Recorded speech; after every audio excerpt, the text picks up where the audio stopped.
third graders, we're going to do another lesson on describing characters today. However, we're going to move on to writing a paragraph using evidence from the text to support the trait. So let's get started. So I want you to think back to last week or the week before Thanksgiving when we were describing characters using their traits. That helped us better understand the story and why the characters were doing the things that they did. So think back to the crow in the picture that we read a while ago. We would describe the crow as being resourceful because he was able to find rocks and put them in the pitcher to fill up to raise the level of the water so that he could reach the water to drink. Also, think about the character from The Boy Who Cried Wolf. He was mischievous, so we decided that his mischievousness led to the wolf getting all of his sheep because he was lying to the village people, saying that there was a wolf when there really wasn't. And then finally, when there was a wolf, nobody came to help him. So his mischievousness led to the events in the story that ultimately led to the wolf eating the sheep. And that brings us to today's learning target. Today we will describe characters in a story, and that can be either their traits, their motivations, meaning why did they do something, or their feelings, how did they feel? And we're going to explain how their actions contribute to the sequence of events. And remember, contribute means to add, and the sequence of events are the things that happen in the order that they happened. So how did their actions add to the order of the events in the story? So if you've picked up your red reading folder, you should have this copy of the story ready to climb inside of your red reading folder. So push pause while you grab the story and follow along with me. Okay, I'm going to read this story, and as I read, I want you to think about the character Garrett and how he feels about his trip. He's taking a trip with his dad to go hiking along the Appalachian Mountains. That's a mountain range, and they're going hiking along a trail, him and his dad. So I want you to think about how he feels about going on this trip. And then our assignment is we're going to write a paragraph together describing how Garrett feels about the trip. And we're going to use events or details from the text to support our answer. All right, so follow along with me. When the day of the big trip finally came, Garrett was as excited as he was prepared. For months, he had practiced walking on his parents' treadmill with all his gear on his back. 3 days of hiking and camping on the Appalachian Trail with his dad, Garrett couldn't wait to get started. As soon as he and his dad pulled up to the trail site, Garrett jumped out of the car, ready to go. His dad helped him tighten his boots and get his pack on his back. They made sure they had their first aid kit and plenty of fresh, clean water. When he was sure they had everything they needed, Garrett's dad looked at his son and said, "Are you ready?" Garrett took off without answering. He could hardly wait to get his first day of climbing underway. That means to get started. "Whoa, slow down a little," Garrett's dad said. "We have a long way to go. It's best we pace ourselves." All right, so let's talk about how we are going to organize our writing to describe how Garrett feels about the trip. Okay, so I'm going to show you how to organize your writing. So remember, before we do that, we need to make sure that we truly understand what's going on in the story. And we always make sure we do a close reading to make sure that we know what's going on. So we did a reading together just to see what the story was about. But what I want you to do right now is pause the video, reread the story by yourself one more time, and then I want you to underline where you found evidence that shows how Garrett feels about the trip. So go ahead and push pause and read the story and then unpause. Okay, now that you have read the story again, I want to show you how to organize your writing. So we're going to start with the first sentence. Remember, if you think about the organization of our writing using the hamburger organizer, that first sentence is our topic sentence. And so in that topic sentence, we need to state the title of the story, which is Ready to Climb. And then we also need to state the character trait or feeling that we're using to describe Garrett. And in this case, you can use the chart that we put in our ELA notebook to help us find a word that would fit how Garrett is feeling if you can't come up with one on your own. The next thing that we're going to do is, in our own words, we're going to state the reason why we think that trait, that character trait, fits Garrett, how he's feeling about the trip. So in that one sentence, we're going to put the title of the story, the trait or the feeling that Garrett is having about the trip, and we're going to tell the reason why we feel why we think he feels that way.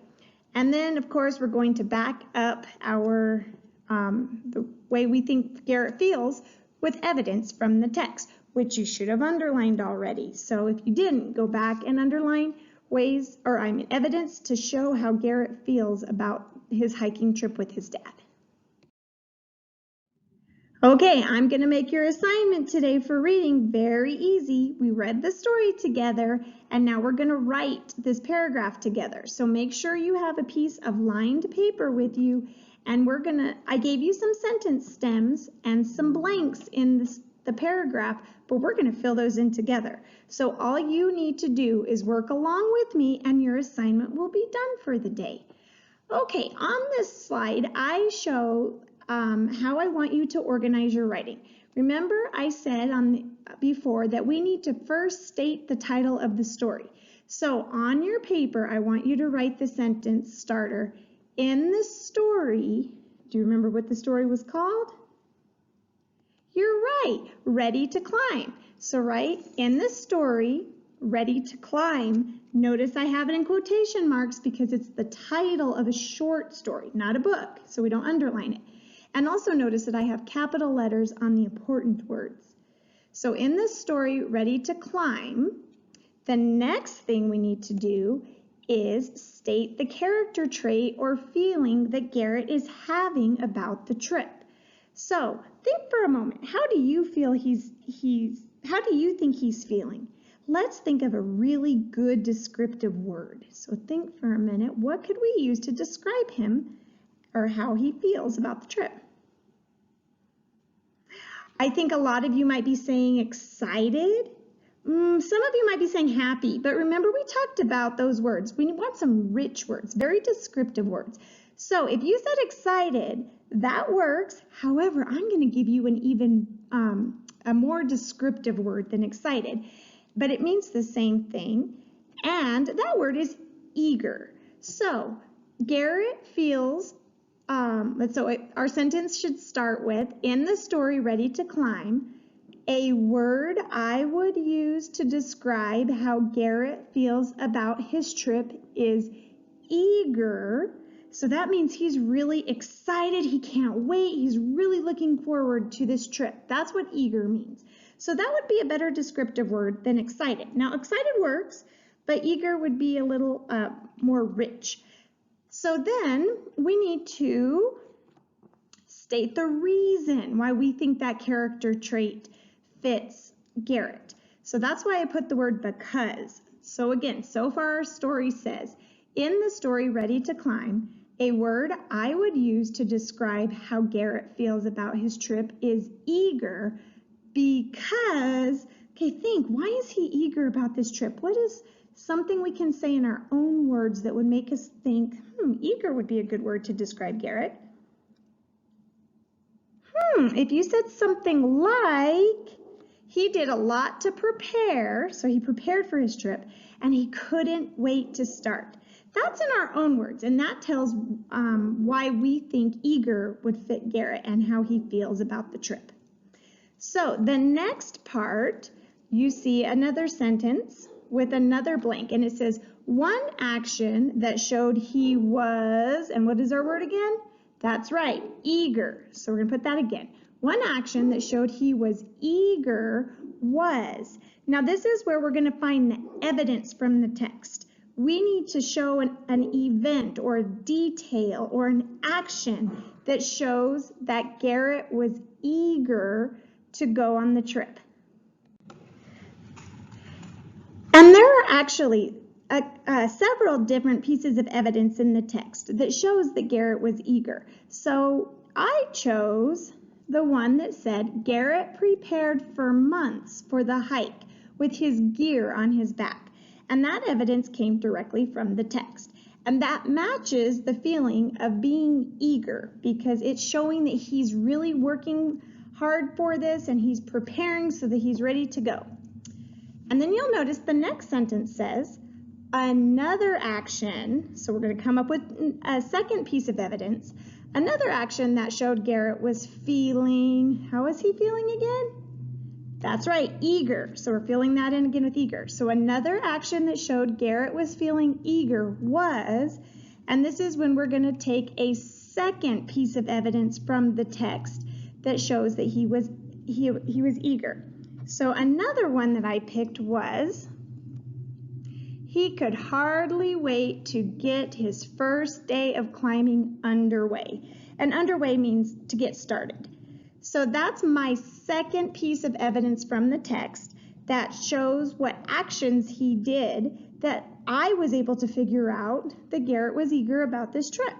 So what we did today was exactly what our learning target was. We were going to describe a character by using traits or feelings, which we used a feeling today, and showed how those feelings contributed or added to the sequence of events in the story.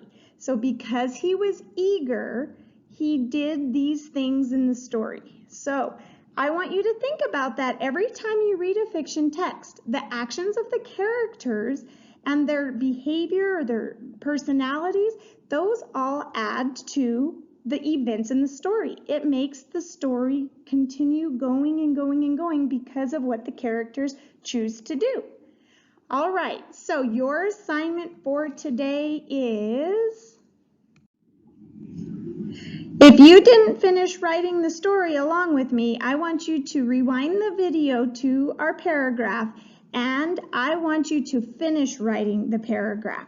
We did it together, so all you have to do is copy it down on a piece of paper. The reason why I want you to have this on a piece of paper is because you're going to keep this paper in your red reading folder and you're going to be able to use it as a guide to help you for our next paragraph writing lesson that we're going to do on Thursday. So this will help you remember that you need to state the title, the trait, or the feeling of the character, and tell why, in your own words, why you feel that that trait describes that character. And then you need to give 2 pieces of evidence from the text.